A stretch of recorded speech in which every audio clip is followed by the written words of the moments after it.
विधवा थी जो लोगों के घरों में काम किया करती थी।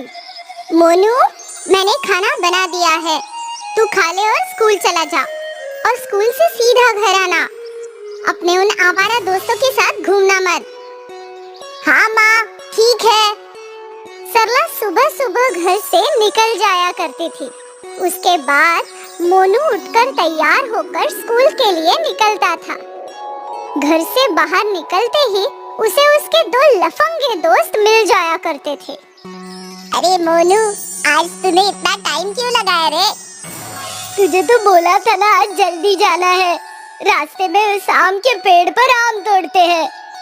हाँ, मुझे भी पता है, पर किसी के पेड़ पे आम तोड़ना भी तो चोरी है ना? ऐसा किसने बोला तुझे? जो पकड़ा गया वो चोर। अपन लोग आम तोड़ेंगे और वहाँ से 9-11 हो जाएंगे। अरे, पर हमारी वजह से उस पेड़ के मालिक को तो नुकसान होगा ना? होने देना, अपन को क्या? अपन तो बस मीठे मीठे आम खाएंगे। अब तो फालतू का ज्ञान मत बांट, चल हमारे साथ। पप्पू और बंटी मोनू को उस आम के पेड़ के पास ले गए। पेड़ पर बहुत सारे पके हुए आम टंगे थे। अपन ऊपर चढ़कर आम फेंकेगा, फिर तुम दोनों जमा लेना। ठीक है। पप्पू कंपाउंड वॉल के सहारे पेड़ पर चढ़ गया और पके हुए आम तोड़ने लगा और नीचे खड़े बंटी और मोनू आम जमाने लगे। पप्पू ने कई सारे आम तोड़ लिए और फिर बंटी ने देखा कि एक आदमी डंडा लेकर उसी ओर आ रहा है। अरे पप्पू, नीचे उतर, लगता है पेड़ का मालिक आ गया। अरे बाप रे! पप्पू फट से जमीन पर कूद गया और फिर तीनों भागने लगे। कुछ दूरी तक उस आदमी ने उनका पीछा किया और फिर वो थक कर रुक गया। तीनों दौड़कर पार्क में पहुंचे।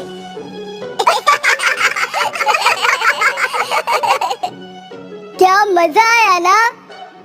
मुझे लगा था वो आदमी हम सबकी बहुत पिटाई करेगा।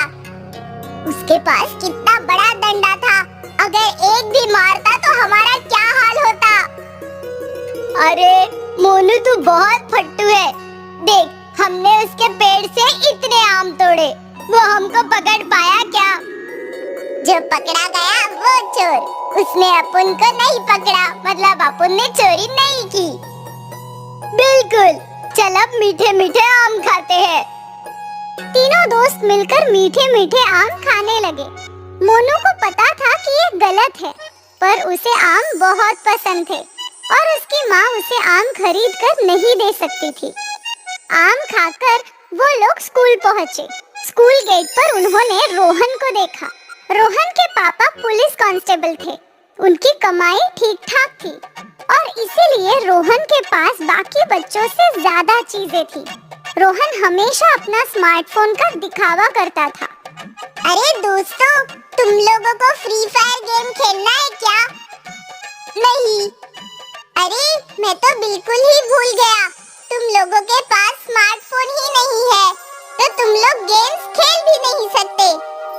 तेरे पास है ना, तो तू अपने स्मार्टफोन पे गेम खेलता बैठ और अब यहाँ से निकल, समझा? रोहन हमेशा इन तीनों को सताने के बहाने ढूंढता था। रोहन की बातें मोनू को अच्छी नहीं लगती थी। तू इसका मत सोचा कर। हाँ, गंदा है ये। मोनू स्कूल में और स्कूल के बाद भी यही सोच रहा था कि काश उसके पास भी एक स्मार्टफोन होता। और स्मार्टफोन का सपना देखते देखते मोनू सो गया। अगली सुबह सरला ने मोनू को उठाया। आज रविवार था। सरला और मोनू दोनों की छुट्टी थी। अरे माँ, आज तो सोने दो। अब क्या सूरज सर पर आ जाएगा तब उठेगा? थोड़ी देर में उठता हूँ माँ। सरला ने आखिर मोनू को उठा ही दिया। कुछ देर में मोनू चाय पीने बैठा।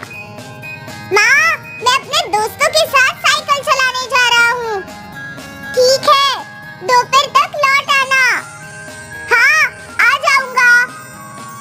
अच्छा सुन, तेरे दोस्त मतलब बंटी पप्पू तो नहीं ना?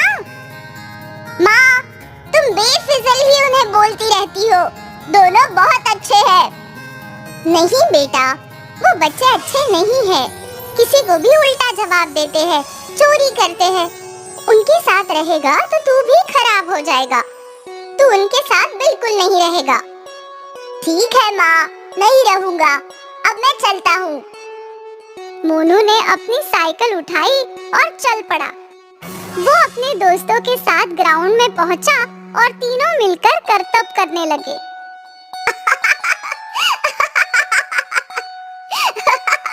पप्पू और बंटी करतब कर रहे थे। तभी मोनू का ध्यान झाड़ियों में चमक रही एक चीज पर पड़ा। मोनू ने वो चीज उठाई तो वो एक स्मार्टफोन था। लगता है किसी का फोन गिर गया। बंटी और पप्पू उसके पास आए। स्मार्टफोन नहीं, आईफोन है। अरे वाह, तेरी तो निकल पड़ी। तू स्मार्टफोन के लिए तड़प रहा था ना, भगवान ने तुझे आईफोन दे दिया। लेकिन ये मेरा थोड़ी है, ये तो किसी और का है। हमें ये इसके मालिक को लौटाना चाहिए। अबे गधे, तुझे मिला है तो तेरा हुआ ना।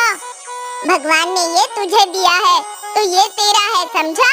आईफोन में तो कमाल के गेम्स होंगे। बंटी और पप्पू उस आईफोन में गेम्स खेलने लगे और फिर वीडियोस देखने लगे। ऐसे ही कुछ घंटे बीत गए। अब मुझे घर जाना चाहिए, माँ इंतजार कर रही होगी।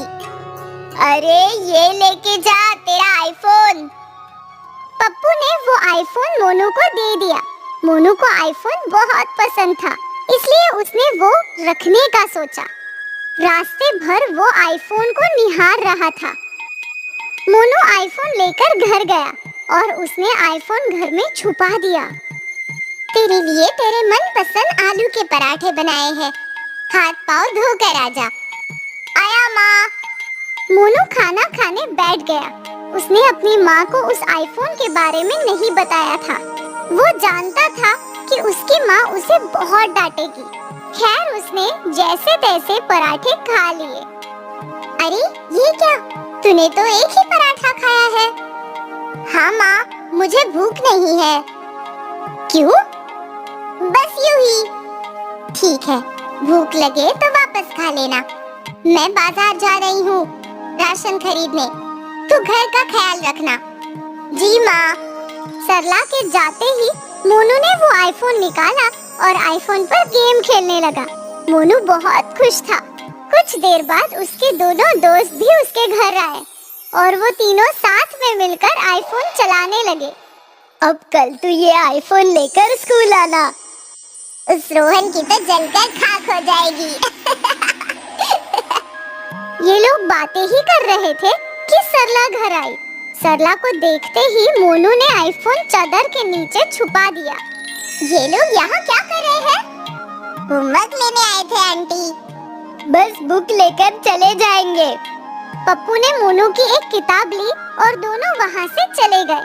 उनके जाते ही सरला मोनू पर बरस पड़ी। तुझे कितनी बार कहा है इन लोगों से दूर रह।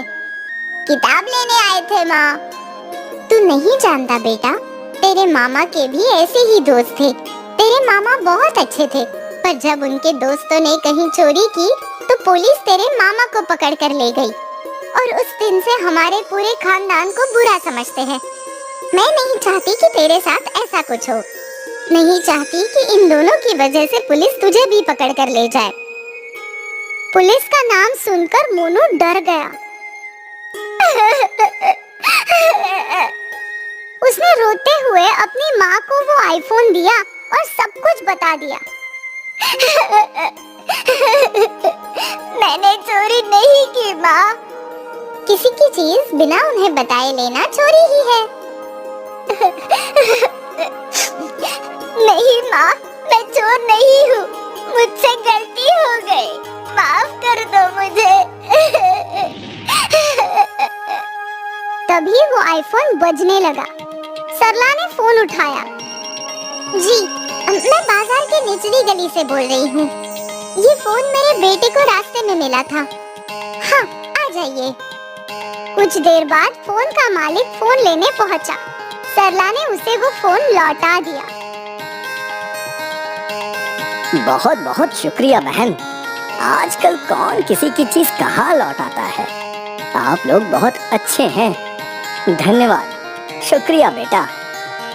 वो आदमी अपना आईफोन लेकर चला गया। सरला ने गुस्से से मोनू की ओर देखा। वो अब भी उससे नाराज थी। मोनू ने कई बार माफी मांगी, पर सरला ने एक ना सुनी। आखिर रात को मोनू जोर जोर से रोने लगा। मुझे माफ कर दो, तुम जो बोलोगी मैं वही करूँगा। उन दोनों लफंगों ने तुझसे चोरी करवा दी मोनू। आज के बाद तू उन दोनों लफंगों के साथ हरगिज़ नहीं रहेगा। वो दोनों जिंदगी बर्बाद कर देंगे। ठीक है माँ, मैं वादा करता हूँ कि आज के बाद उनके साथ नहीं रहूंगा। सरला ने मोनू को माफ कर दिया। मोनू ने अपना सबक सीख लिया। उस दिन के बाद मोनू कभी पप्पू और बंटी के साथ नहीं रहा। उसने अपनी बुरी संगत छोड़ दी।